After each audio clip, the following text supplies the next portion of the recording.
आज हम जो स्पेक्ट्रोस्कोपी डिस्कस करने लगे वो है एटॉमिक स्पेक्ट्रोस्कोपी। एटॉमिक स्पेक्ट्रोस्कोपी के दो टाइप हैं, एटॉमिक एब्जॉर्प्शन स्पेक्ट्रोस्कोपी और एटॉमिक इमिशन स्पेक्ट्रोस्कोपी।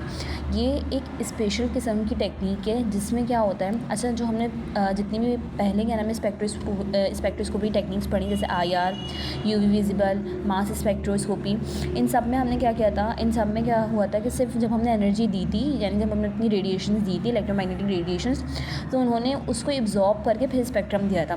तो ये ऐसी स्पेशल टेक्निक है जिसमें क्या नाम है, हम क्या नाम है जब एनर्जी देंगे तो एनर्जी को एब्जॉर्ब करके तब भी क्या नाम है आपको स्पेक्ट्रम देगा, तो तब जब देगा तो उसको हम बोलेंगे एटॉमिक इमिशन स्पेक्ट्रोस्कोपी। और जब एनर्जी रिलीज़ करेगा आपका इलेक्ट्रॉन तब भी क्या नाम है आपको स्पेक्ट्रम देगा, जिसको हम बोलेंगे एटॉमिक इमिशन स्पेक्ट्रोस्कोपी। ठीक है, अब इसका जो मेन पर्पस है वो क्या आएगा, ये हम क्या नाम है मेटल्स को, स्पेसिफिक मेटल्स को डिटेक्ट करने के लिए यूज़ करते हैं। मेटल्स को डिटेक्ट करने के लिए यूज़ करते हैं, इसलिए हम इनको क्या बोलते हैं, मेटालिक फिंगरप्रिंट। क्या बोलते हैं, मेटालिक फिंगरप्रिंट भी बोलते हैं, क्योंकि आपको पता है हर मेटल का स्पेक्ट्रम अलग अलग आता है, हर मेटल का स्पेक्ट्रम अलग अलग आता है।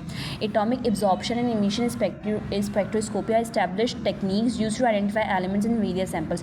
वेरियस सैंपल्स में कौन कौन से एलिमेंट्स हैं, इन सबको डिटेक्ट करने के लिए हम इस टेक्निक को यूज़ करते हैं, इंक्लूडिंग मेटल कंपाउंड्स। मतलब आपने मेटल कंपाउंड्स लिया, उसमें कौन कौन से एलिमेंट हैं, सोडियम है, कैल्शियम है, क्या है।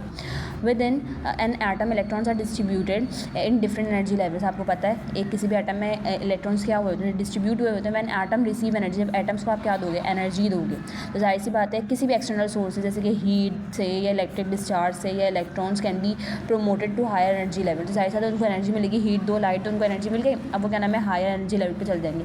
तो जो एक्साइटेड इलेक्ट्रॉन्स होंगे क्या नाम है ट्रांजिशन, यानी कि मूव कर जाएंगे अपने अपर वाले शेल की तरफ, इन्वॉल्विंग द एब्जॉर्प्शन और इमिशन ऑफ इलेक्ट्रोमैग्नेटिक रेडिएशन। समझ में आ गई बात, यानी कि जब आपने किसी भी एक्सटर्नल सोर्स से एनर्जी ली तो वो एनर्जी को एब्जॉर्ब करके ऊपर जाएंगे, और जब वो उस एनर्जी को खर्च कर लेंगे, जो एनर्जी उन्होंने एब्जॉर्ब की थी, तो वो वापसी अपने ग्राउंड वाली स्टेट पे आ जाएंगे, ग्राउंड लेवल पे आ जाएंगे। अब एटॉमिक एब्जॉर्प्शन स्पेक्ट्रोस्कोपी क्या है, सबसे पहले हम इसको देख लेते हैं। In atomic absorption spectroscopy, the sample is exposed to a wide range of light.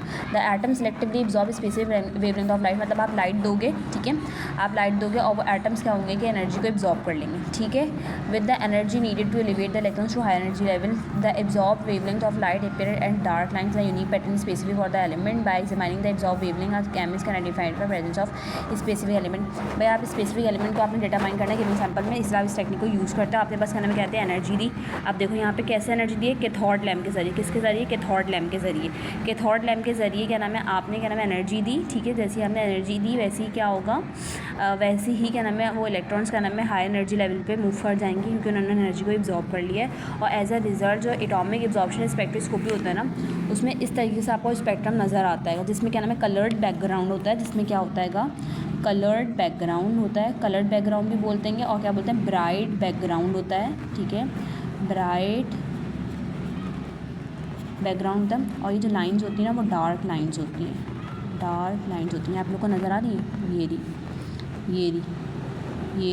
ये डार्क लाइंस होती हैं, सारे कलर से एक दूसरे से सेपरेट हुए होते हैं, ठीक है। और जो एटॉमिक इमिशन स्पेक्ट्रोस्कोपी, ये वाली स्पेक्ट्रोस्कोपी, इसमें क्या होगा, जाहिर सी बात है आप इस वाले में क्या होगा, एनर्जी रिलीज़ होगी, इलेक्ट्रॉन एनर्जी को रिलीज़ करेंगे, ठीक है। पहले एक्साइटेड स्टेट में जाएंगे, फिर वापसी आएंगे, और उसमें जो ये स्पेक्ट्रम देते हैं, ये जो स्पेक्ट्रम प्रोवाइड करते हैं, उसमें क्या होता है डार्क बैकग्राउंड होता है, उसमें क्या होता है डार्क बैकग्राउंड होता है और ब्राइट लाइंस होती हैं, सही है। तो ये इनफ है।